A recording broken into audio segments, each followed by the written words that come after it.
So I just want to show you all how I balance my backdrop. I'm doing a triple section design and I'm balancing it because I'm using a flower wall. So I want to show you how I set up the hardware and how I balance everything because this flower wall is very, very heavy and you want to make sure you put it directly into the uprights. So I'm going to bring you in and let you see. So the plate up front and the kit up front is mine. The white drapes in the back, that is a part of the venue, but I'm just showing you all how I set it up. So this left section is set up for double layers, and then I have this middle section. The bar you're looking at is where I'm going to put the flower wall, and I'm just showing you the base, how I put two uprights into one base. I wanted that flower wall to go directly into the uprights, and this is the section to the right. So I'm just letting you see the middle with the pole added. Now we're beginning to lay out the flower wall. This flower wall has two parts, and it's better to just lay it out, flip it over, and then feed the bar through the pocket. So that's what you're going to see me do. So I'm feeding the bar through the pocket, and then it has like some Velcro, and it has some things that I can tie to bring it together. Not sure if you all noticed me pointing to the plates because I realized it's not wide enough. I needed to slant the plate somewhat to accommodate the 8 feet wall. So this wall is very heavy, so definitely you want to have someone with you when you install it. And that's what I'm doing here, getting some help. And then I'm going to get ready to take you all in to see how everything is set up. So my flower wall is up, and I just want to show you how the plate is turned somewhat. Because my flower wall is 8 feet wide, I had to twist the plate a little just to be able to fit this 8 feet wide flower wall. And then I'm going to show you the nice amount of distance that I have between the flower wall. So look at, the pole is about to go in over here, and I'm going to add drapes. But I want to show you that I made sure there's a nice gap.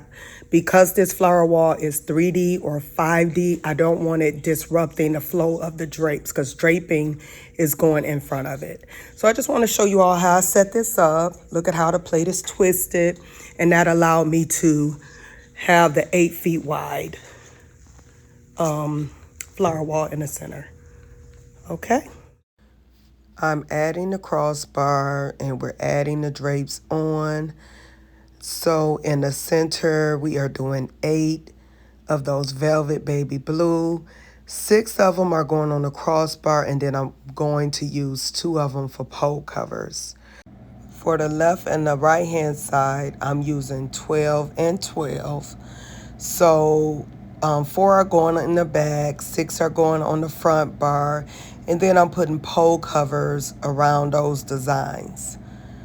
And so I'm just continuing to load the drapes, doing some directing, as you can see in the video. The pink drapes are a mixture of 2-way stretch and 4-way stretch, so I was just showing the lady how to, which ones I want on the back and which ones I want on the front. The lavender side is all 2-way stretch. But you're really not going to see much of a difference because 2-way stretch and 4-way stretch produce similar looks. Just to talk about the hardware a little, these are pipe and drape systems. So when you're using a pipe and drape kit, you can create multiple sections. You can also create multiple layers. As you can see in the video, I just added on the lavender pole cover, and I think I added on the pink. And so now I'm just measuring because the middle will be symmetrical. So now me and another lady, we're doing the pole covers, as you can see. And that's gonna make the 8 because I'm adding on the 2 pole covers. I just thought it would look beautiful with the pole covers, half of the pole cover being the light blue and pink on one side, and then the light blue and lavender on the other side. So now I'm just basically modeling for the ladies. I am trying to make a symmetrical design. I do understand that the flower wall would be covered up. I chose to do the multiple swags to model for the ladies, and then I just thought it would look consistent with the left and the right hand side because they would have the multiple swags with the baroque style, even though it would not be symmetrical, because with the baroque style of draping you're not making it symmetrical. So yeah, so I know it's covered up. I could have made more of a traditional design in the middle, and where it was just very symmetrical without the multiple swags, but this is what I came up with. And I kind of had some trial and error because I was like attaching the wrong panel to the side. Then I decided to move everything up higher, because I'm trying to get 3 swags on one side and 3 swags on the other side. And so that's why I had to get on the step ladder to readjust. So I went through a lot of little trial and error, and that's how draping goes. It's not going to just come out perfect each and every time. So now I'm getting ready to show you what the ladies did. They got to work on the purple and the lavender on their own.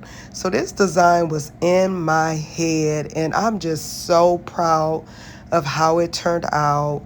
Please let me know what are your thoughts in the comments. I'm just absolutely like, okay, this worked. So when I come up with these workshops, just to see them work out like this, it really amazes me. So I did add in some fresh floral arrangements in baskets to bring out that spring theme.